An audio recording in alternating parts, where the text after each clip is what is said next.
It's another Monday morning. I am just about to release the podcast this week. And so I figured let's do a live stream. I had something on my mind anyway, and I thought I'd see what you have to say about it. There is a phenomenon that takes place, and this is true in the church. When you see people who are kind of oppressed, they're under somebody's thumb, they are minimized, they're marginalized, they are unhappy, or they tell themselves they're happy, but you can see it in their face, their actions. Switch over to the chat screen if you'd like to follow along.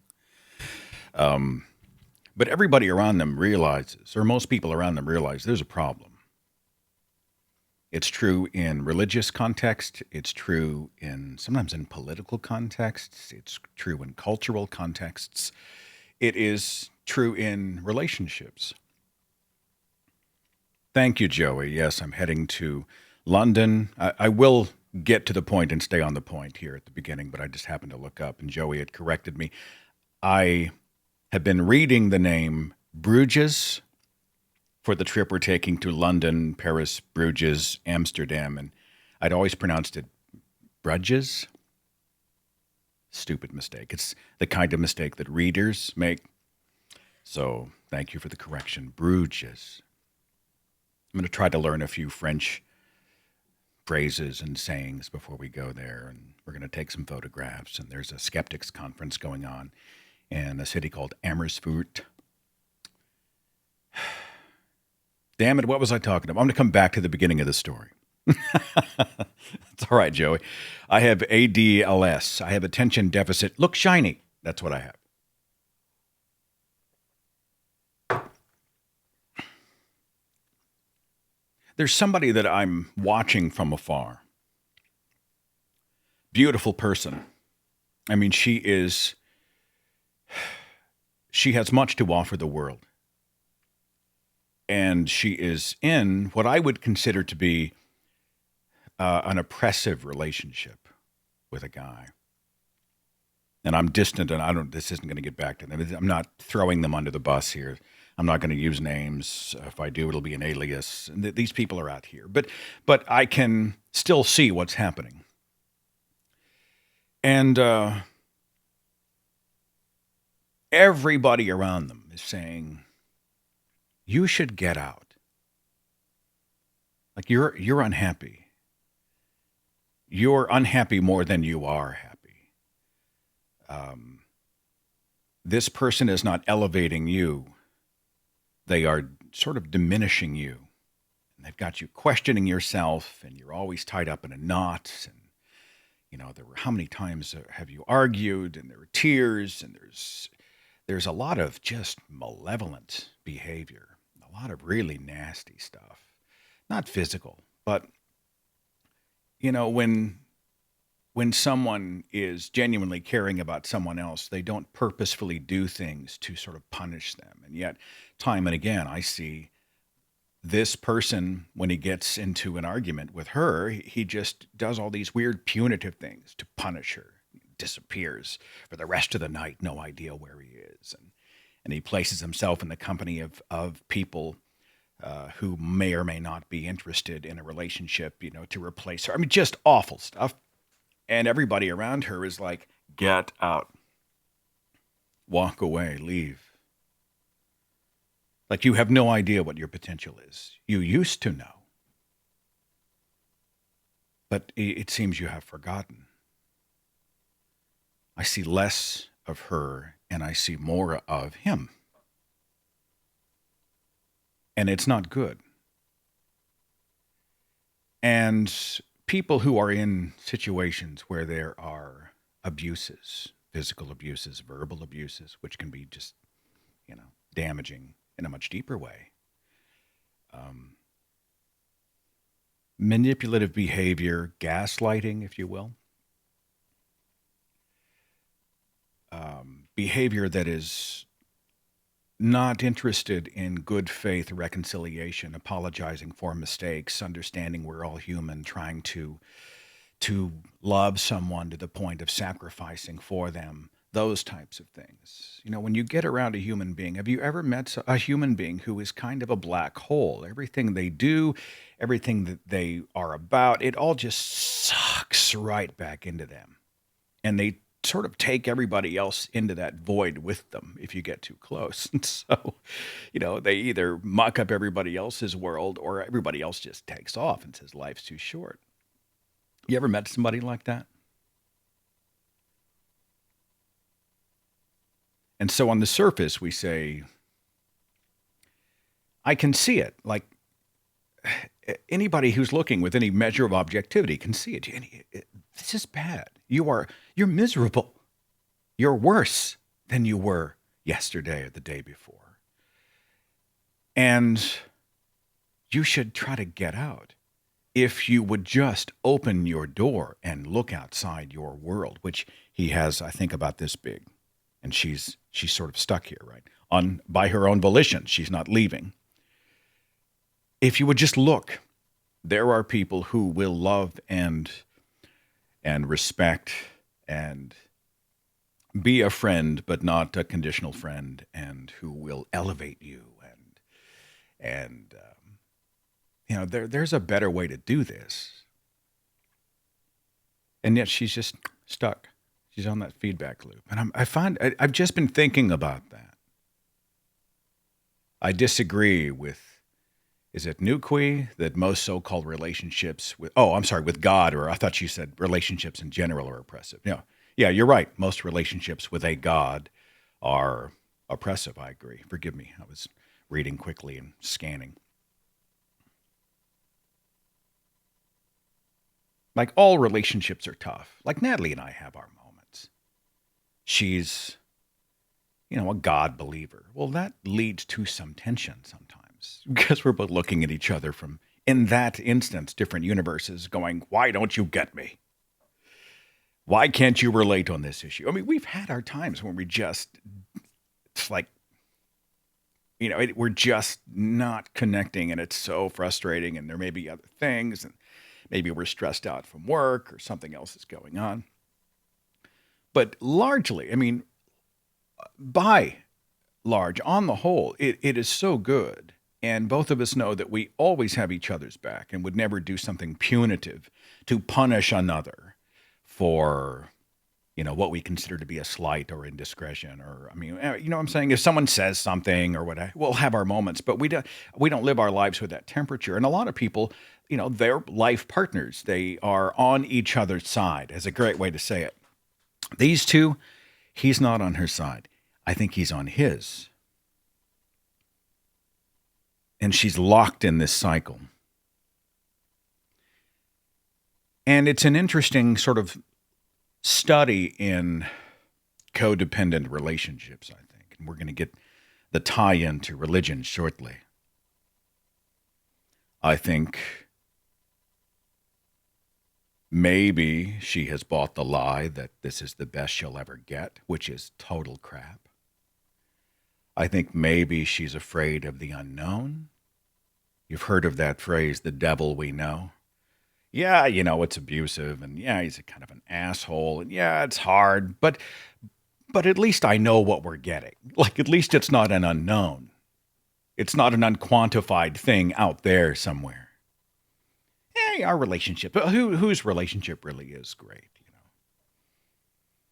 At least my knowing what to expect, knowing it's going to be tumultuous, at least I won't be surprised. There seems to be a little bit of that going on. I think there's some identity stuff happening. I'm not a psychologist, but, I've lived a lot of years. I'm just spitballing here. You can spitball with me. We're human beings. I don't deserve somebody better. Or I'm the problem. I make him upset. And then he says these awful things. And then we have these long, drawn-out protracted moments of conflict, hours, days of conflict, and it's really my fault. There's some of that going on.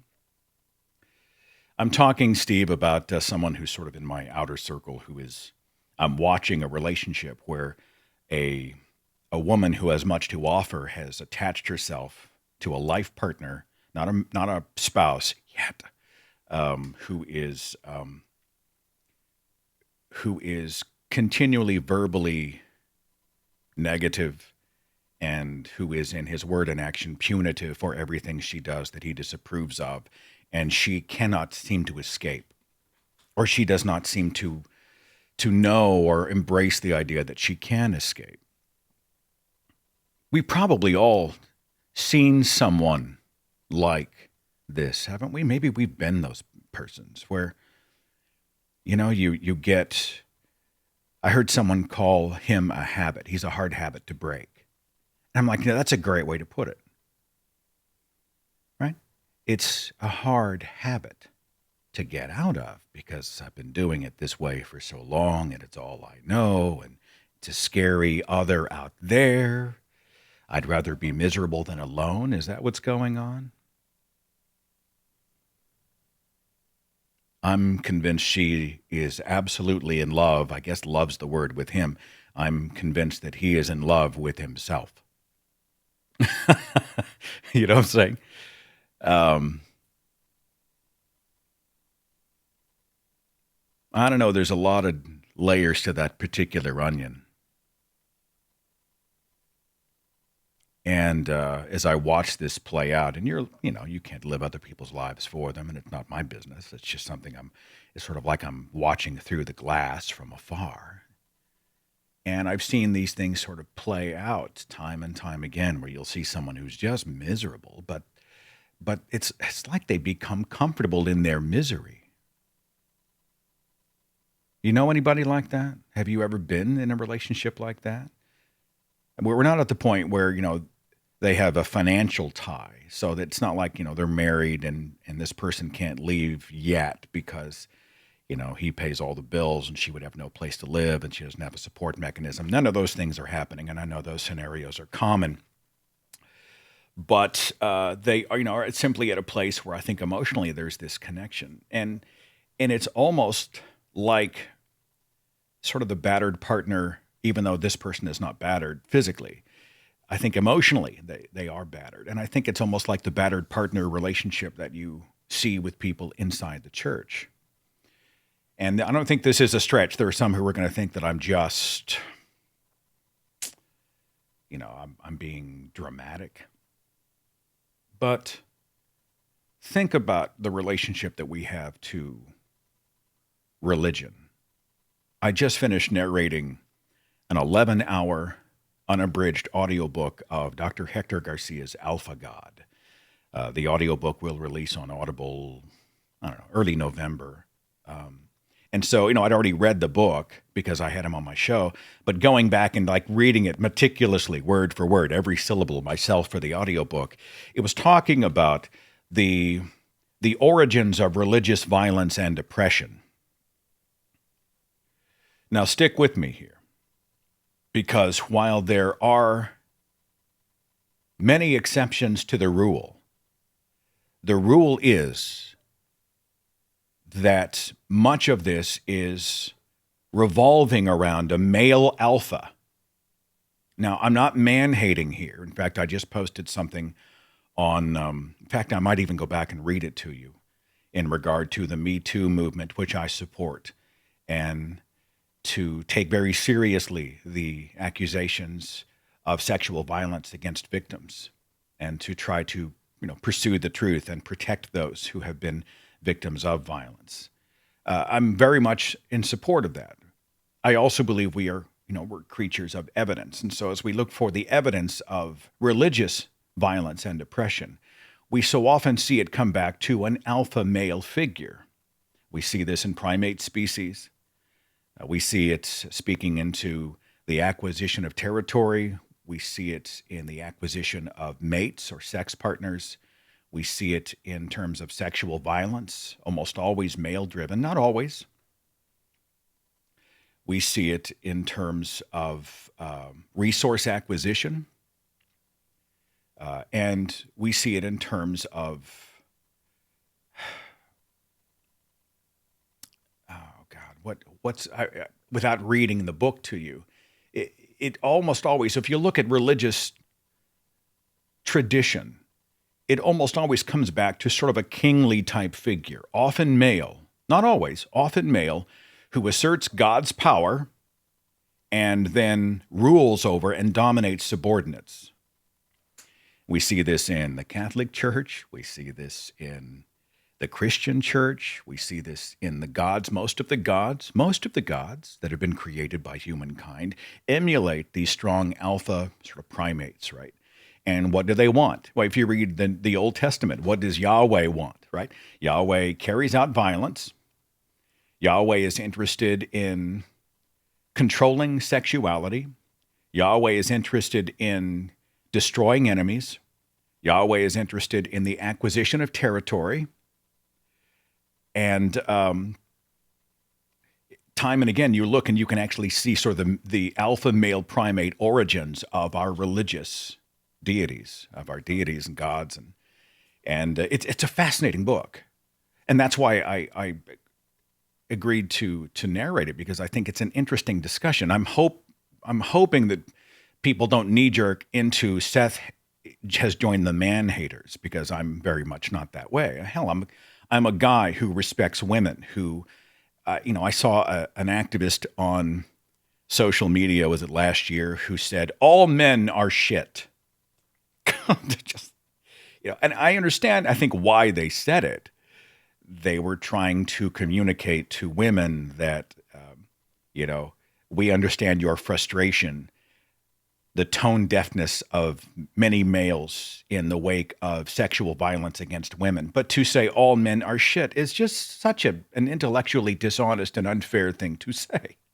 And then if you, of course, correct the record, they say you look defensive. And I think, no, we're creatures of evidence. Of course, there are a great many males who are advocates for human beings, male and female, who want mutual respect, who want people protected, who do not advocate sexual violence, certainly don't participate in sexual violence. And I think, that has to be said outright. But we look at this domineering kind of thing, and there are some people who seem to respond to that kind of figure, and they just surrender.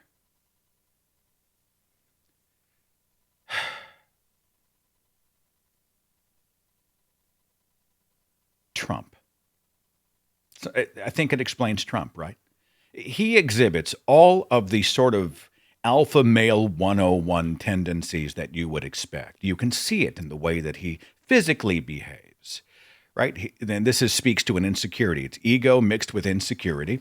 You have somebody who will go, and when he shakes their hand, he pulls them forward, right? This is a demonstration of power. When he's standing next to the queen, he walks right in front of the queen. He's completely oblivious to who she is or what she is or where she is, because he's completely inside himself and he's asserting himself at all times to a conspicuous degree. You have a demonstration of wealth acquisition, of land and property acquisition, sexual conquest, and even sexual predatory behavior.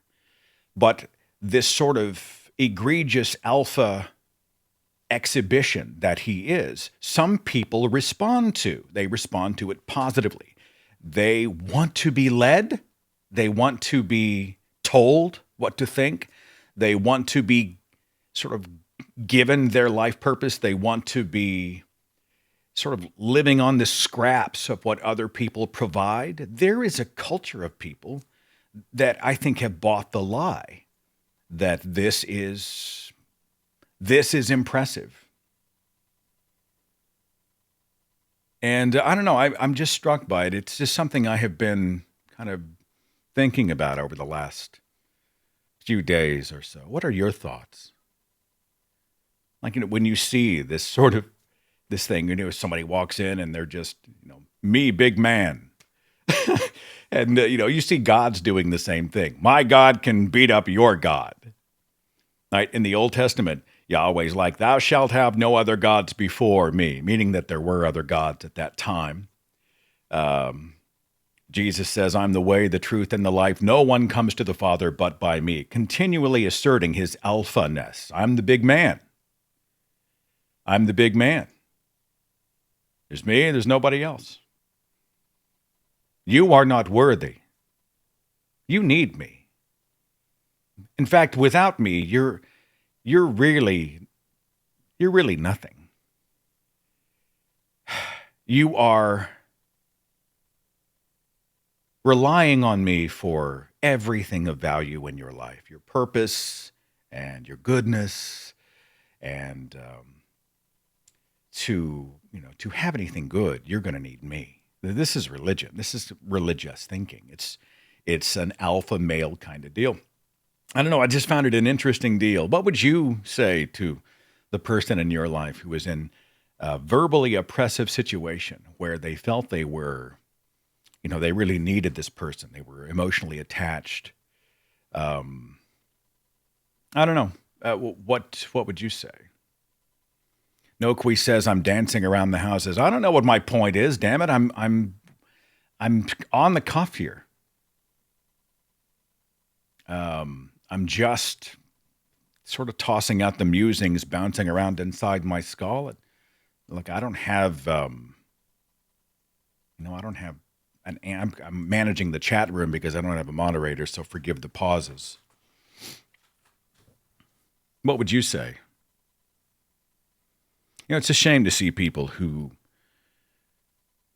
seem to forget the value that they have. I mean, the indigenous intrinsic value that they have. They've been trained their whole life to defer to somebody else. We know this is the case in Christianity, right? I am weak, but he is strong.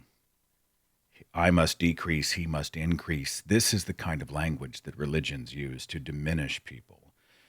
And it's a relationship. I mean, the church is called the bride of Christ, right? We are the battered bride of Christ. And so here we are as God acts like an abusive partner. I love you with all my heart. No one will ever love you as much as I love you.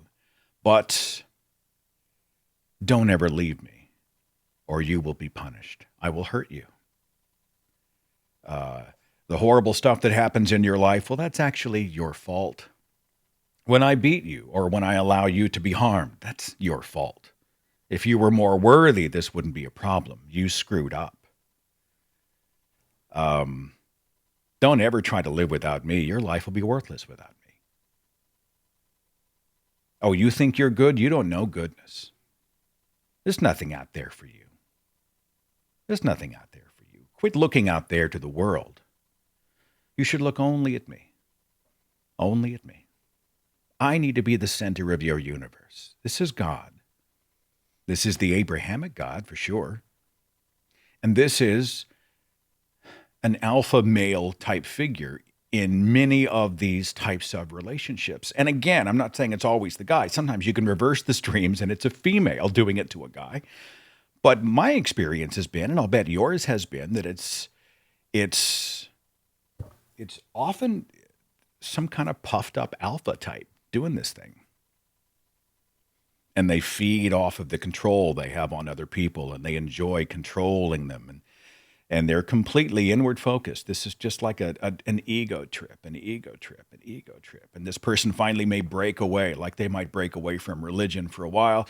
And then they realize, I'm lost and I have no tools to live and I don't know what I'm doing. And what am I going to be without this person? And I really do care deeply. And then you're back. You're back in the middle of the oppression. I can understand, religion's control on people. It's a form of relational abuse, I think. So this is what's been on my mind today. Let's see, how do I say your name? Peo, I'll say. I lost my best friend to an abusive marriage, one of the most intelligent people I knew. She's unable to leave, and it actually pains me to witness how she changed and what she's willing to put up with. And you feel helpless, right? You're like shouting in her direction in your mind. Anyway, you're like, you are beautiful in every way. You are worthy, and you have so much value. All you have to do is go here. And there are going to be other opportunities, and we will help you. And yet you can't make the choice for them. They seem locked on the hamster wheel. Zach says, let them know you're there. If they ever need an ear or shoulder, tell them they're valuable and deserve respect without pressure. Good advice. Throw that positivity at them. You deserve goodness on your own terms. An ex used to say that shit to me, Biddy said. I left eventually. A lobster doesn't realize it's getting boiled when added to cold water and slowly heated up. Actually, a lobster doesn't have a brain, only a nervous system. So I'm not sure. Is there a realization? That's a whole other podcast. Like, does a lobster know it's being boiled? That's hardcore right there, baby. I'm just saying. I just heard they had a nervous system. I don't know. I don't know the answer. I'm not trying to be pedantic, but I'm just saying. G. Marie said, my advice is trust yourself. Don't look for someone else to give you all the answers. You were born with this wonderful ability to access a powerful brain. Use it to seek the truth. I think everybody's kind of on that page. And we all feel a sense of helplessness when we see other people. And this is the case when it comes to religion. We see other people who are, they're locked in this cycle where they feel like they have to have it. They have to exist here. They can't leave the pod. It's all I've ever known. It's a hard habit to break. It's something that is good for me, even though I'm miserable. This is the stuff that I've been thinking about. Isaac said lobster 2020. I'd take it. I would take a nervous system with claws in the White House over what we have.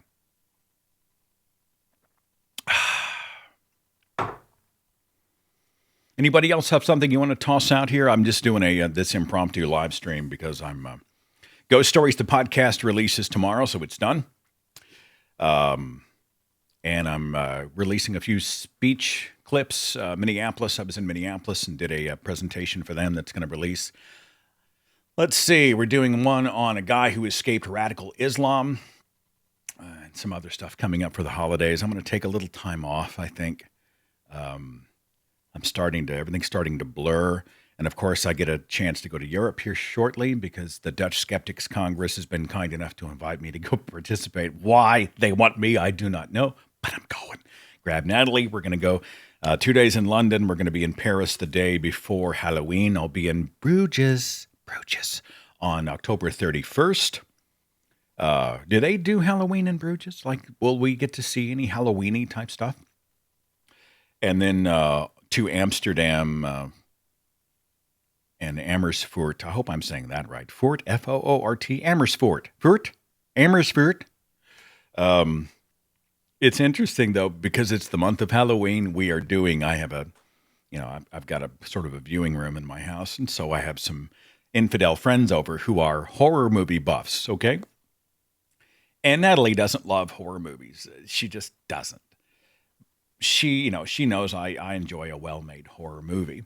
And so I said, look, I won't subject you to this, but especially in the month of October, I've got to watch horror movies. We just have to do it. And so we're getting together. We watched, what are some of the most recent ones we've seen? We saw Puppet Master, The Third Reich, which is wrong on every level, and I laughed my ass off.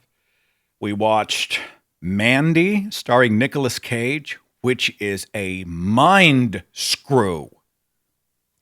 Highly reviewed on Rotten Tomatoes, which is why we rented it on Amazon Instant Video. I still don't know what I saw. I mean, it's bizarre. When the lights came up, we were all like, what did we just see? What did we just see? I can't even begin to describe Mandy. I'm certainly not going to recommend Mandy. We watched the original 1978 Halloween. That was, that was interesting. And it's interesting to go back to a film that once scared me to my core. Watching it 40 years later, being jaded by all these decades and being a much more sophisticated movie-going culture that we are, 40 years of Michael Myers, he's no longer really scary. It was like watching the experience sort of through glass. It was like I was removed from it, where there was a time when I felt that fear in my bones. Now it's more like, oh, look, there's a Steadicam. Oh, they sure used a lot of Steadicam in this film. And look, there's hardly any of this, and we did this, and was used, and this was ripped off in another film. And that's a William Shatner mask, and all those types of things. But it was still interesting to watch it. Well, on Wednesday of this week, I have been told, it's been recommended to us, and we are going to watch a movie about were-sheep. The film apparently it's called Black Sheep. I haven't really even watched the trailer. I watched the first few seconds, and then I just stopped it because I want to be surprised. But apparently it's a werewolf movie. I guess it's a werewolf movie, or an undead sheep movie. And the sheep go haywire and become murderous were-sheep. Okay? That's what we're watching on Wednesday night. I personally cannot wait. I cannot wait. That's my kind of movie. From a guy that was weaned on From Beyond and Reanimator and some of these wild rides. A guy who thought Puppet Master, The Third Reich was actually an amazing amount of fun for what it was. That's my kind of party. We're going to get together on Wednesday and watch Were-Sheep. And yes, I will give you a review on social media. Everybody says Discord. I hear a lot about Discord. My friends, I don't know anything about Discord. I'm going to get educated. Let's see. What else? My favorite campy horror movie is Ginger Snaps. Never heard of it. Frailty with Bill Paxton.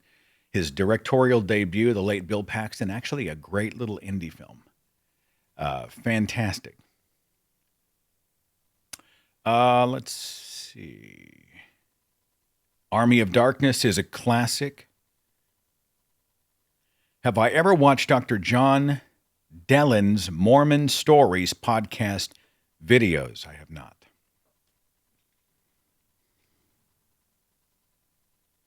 Okay, well, pardon me, my friends. I try not to do that when I'm broadcasting, but yeah, I don't have a like a cough button here. This is live. Cabin in the Woods, Evil Dead 2. Yeah, these are all classics. Okay. Well, those are my musings for a Monday morning. I hope your day is good. I hope the week is good. Ghost Stories, the podcast, releases tomorrow to Blog Talk Radio and YouTube.